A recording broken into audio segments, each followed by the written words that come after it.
Greetings everyone, Rob Chassner here, continuing in our study verse by verse through the Psalms, the book of Psalms. And if you're following along, you'd want to be in chapter 31.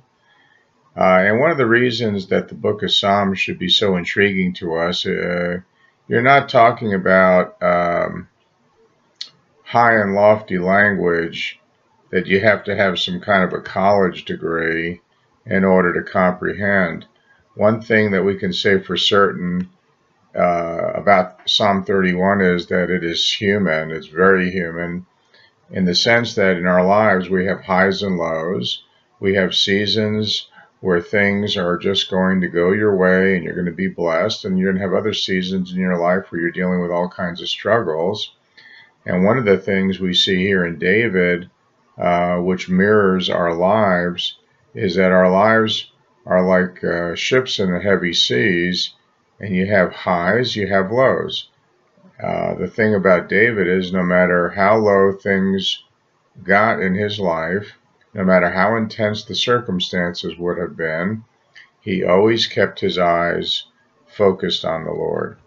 All right, so if you don't have your Bibles, I'll put the verses in the box below the video. Press pause, read verses 1 through 4, and then press play once again.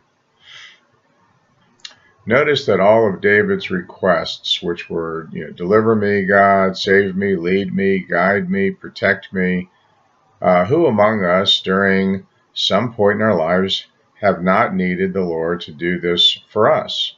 Mark this very carefully, that David does not say, well, do all these things for me, God. After all, I'm down at the tabernacle every day. When the doors are open, I give a lot of money. I do this and that. Notice that the basis of his request is not about how good or how grand David is, but rather he says, God, according to your namesake, God, according to your righteousness. In other words, David is saying, God, I'm trusting in you. The Lord has promised to deliver those who trust in him. David is essentially saying, I am keeping my end of the deal. Now, God, I want you to keep your end of the deal. And by the way, our end of the deal is pretty light, isn't it? We trust in him and he does all the work. So David is saying, God, I'm trusting in you, so you do the work. All right, press pause and read verses 5 through 10, and then press play once again. Whatever this guy is going through, and like so many of the Psalms, we cannot say for certain what the environmental conditions are in his life, but by reading this, you can clearly see that whatever it is he is focusing on so intense, it is so intense that he says there that his stomach is turning into knots. He's actually experiencing physical responses to the environmental conditions which he's facing. And he is being consumed with grief and all kinds of struggles. And as you go through so many of the Psalms, David speaks about how God is my rock, God is my fortress, or God is my help. The question is, how did David know that God was his rock, fortress, and help? Did he read it somewhere in a book? Well, no, but rather David understood this about God because this is what God was doing in his life. If you want to learn about how God is going to help you, do you not actually need to be in a position where you need God's help? And sometimes we go through times of adversity in our lives. We have an opportunity to learn deep knowledge and deep understanding about God. We come to a level of understanding about God which we never would have come to had we not been in these times of adversity.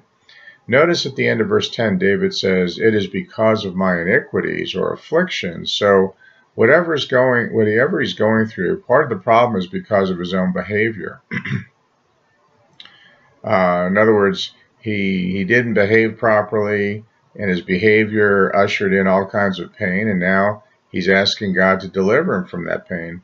There are many scholars over the years who believe that this is likely written when David's son Absalom was attempting a military coup against his father, and it seems quite clear that David did blame himself for this behavior from his son, and rightfully so, as David was a terrible parent. And as David looked back as he was raising his children and what his moral behavior was during that time, David places his son's behavior on himself. And so David is saying a lot of my iniquity in my life, that was caused by me. All right, press pause and read verses 11 through 15, and then press play once again.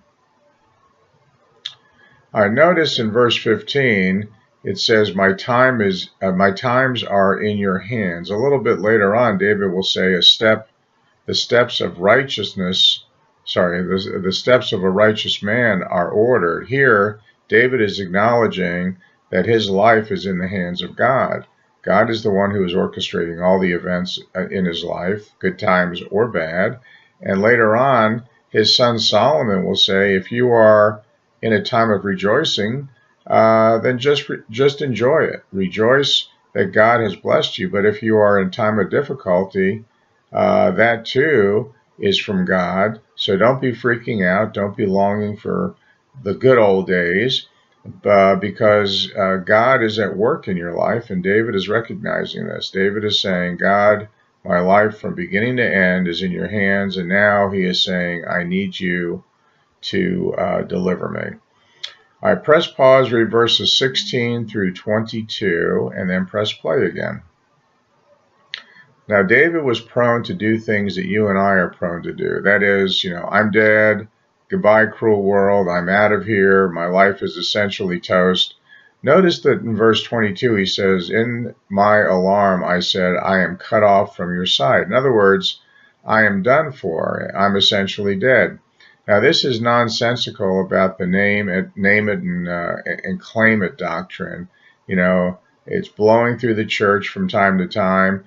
Never say anything. Well, this is what the doctrine says. Never say anything negative, because if you say something negative, it will come to pass, and life and death are in the power of the tongue.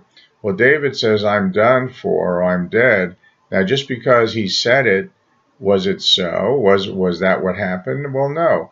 But rather, David is pointing out the precious fact that our salvation is not predicated on our own faithfulness, but rather our salvation is predicated on the faithfulness of God. And there will be times in our lives where our faith is going to fail us for the moment. We're going to feel like we are left alone. We're going to feel like we are done. But thanks be to God who, when we are without faith, he remains faithful. He cannot deny himself. And so here we have David in verse 22 totally without faith in the moment, and yet God remained faithful, and God experienced the delivering power of God. If our salvation is based upon our faith, we're in big trouble. But thankfully, God's faith never fails. All right, press pause and read verses 23 and 24, and then press play again. All right, this brings us to the next chapter in Psalm verse 32, which we'll cover in the next video. I hope this has been helpful and informative, and thank you for viewing. Good day.